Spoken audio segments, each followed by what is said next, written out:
Throwback Thursday, and have I got a treat for you today? It's certainly a treat for me, or it was back in probably about 2002, 2003 even, potentially.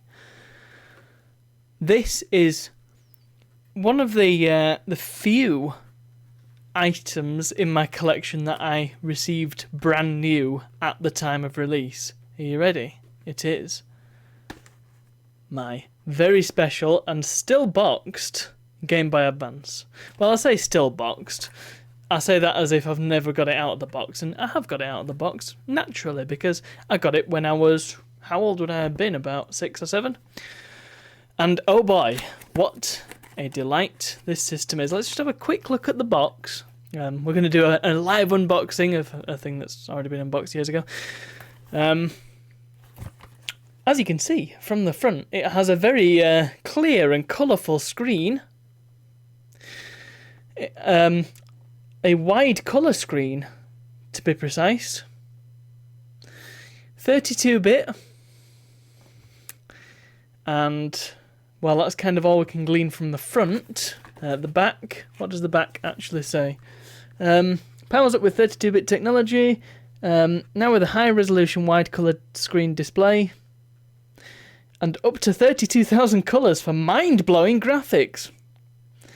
And digitised stereo sound. For the ultimate sound experience.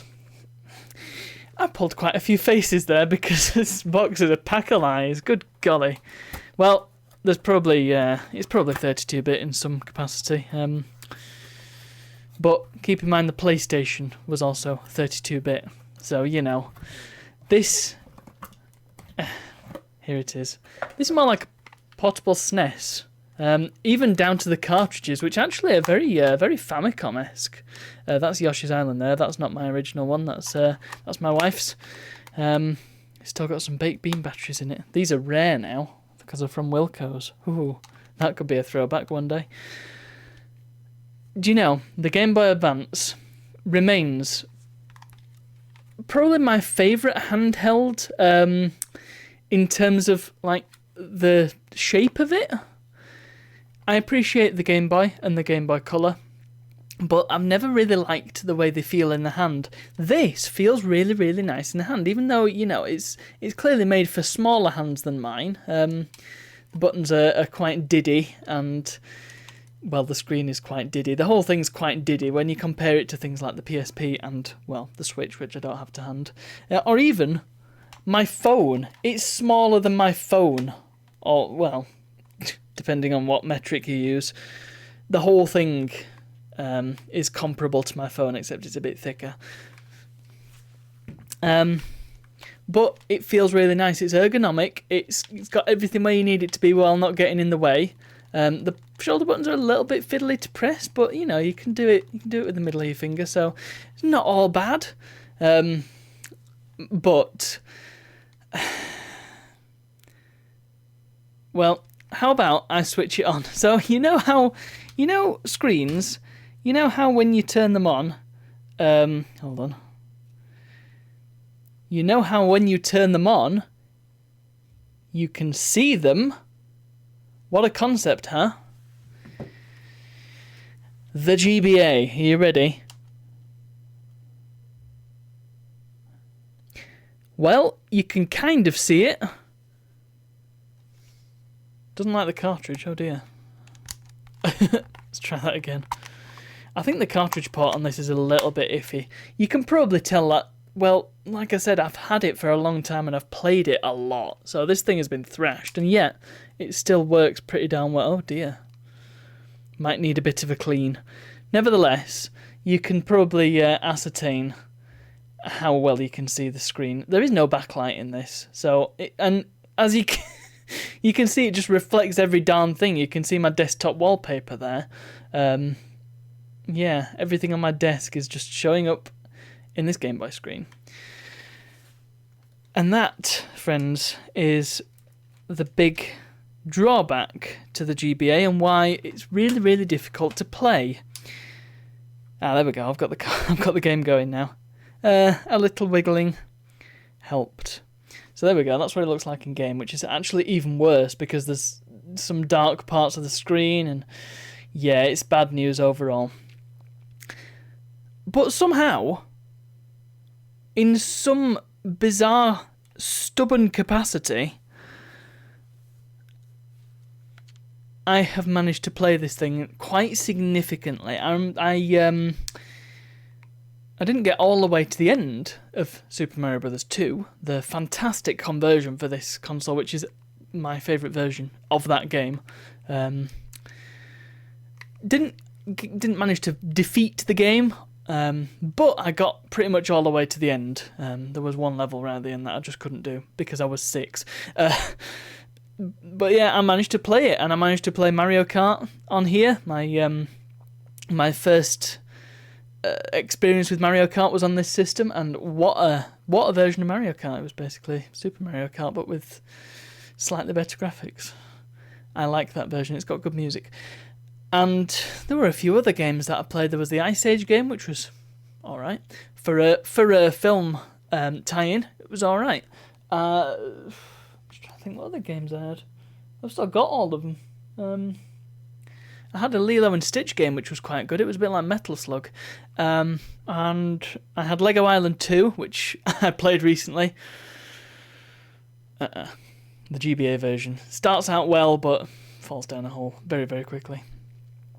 And a few other games besides. That was a really good one, Turok Evolution. Oh, what a great version of that game this was on here.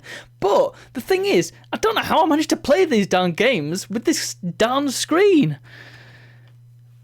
I remember having, you see this this fantastic port at the top. This is for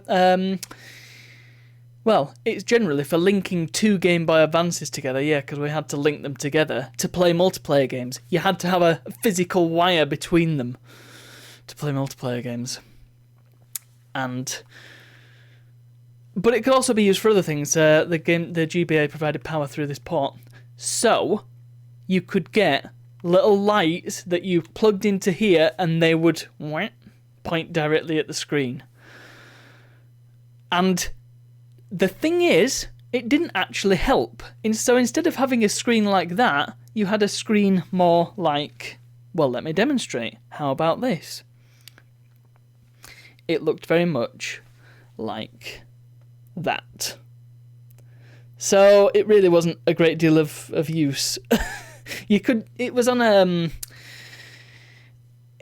sort of a bendy stand, so you could sort of wiggle it around and make it the best you could possibly make it, but it was still a very stark light in the middle of your game and you couldn't tell what you were doing. Besides that, if we wanted to play our GBAs, because my brother had one too, we had to play it by whatever light we could grab. And usually, I mean, I've got very distinct memories of being in the back of the car with my GBA playing Super Circuit or something like that, and having to play in the dark, because it was like late at night, so I was sat in the back of the car in the dark. I had to play with the street lights, so every time a street light passed, I can see. I must have had to guess in between the street lights.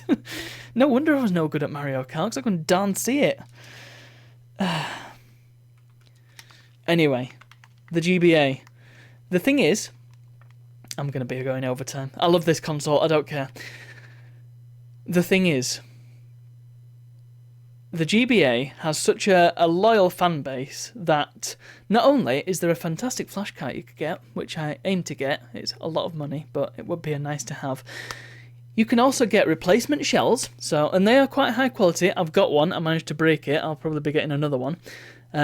So you can make your GBA any colour you want without actually damaging the thing. You can get replacement buttons and screen bezels. But the key thing that you can get is a special backlit screen. Now, there are a whole bunch of them. There's several options for backlit screens, and the jury's out as to which one's the best. There isn't a best, there's just a best for you.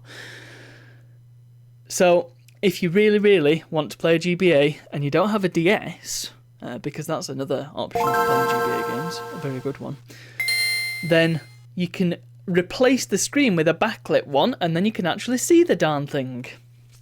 There were also later revisions of the GBA, the very popular GBA SP, which was a sort of proto-DS, so you could flip the screen open. I knew a few people who had those. I wasn't really a fan myself. I like the original model. And so there are some nice options for getting your GBA playable. I mean, it's not as if it's not playable, but you have to be in a well-lit room, i.e. the surface of the sun. I will just mention one other minor detail about the GBA. So you know the DS, you know how when you flip the screen down it goes to sleep. Very, very good feature.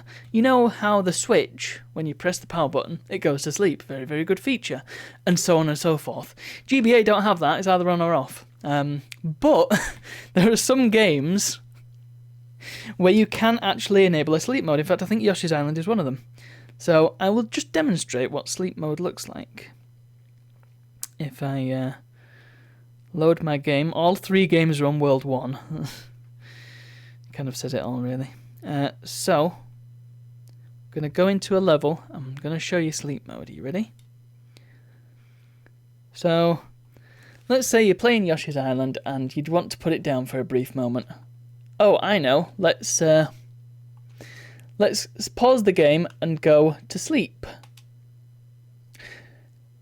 To wake the system from sleep, you have to press this very specific button combo, which, in case you can't tell, is select and left and right. If you forget that, then you've lost your game. So you need to pay attention and remember the code to get back into your system. Ah, the GBA. What a delightful little console. I love it. And that is Throwback Thursday.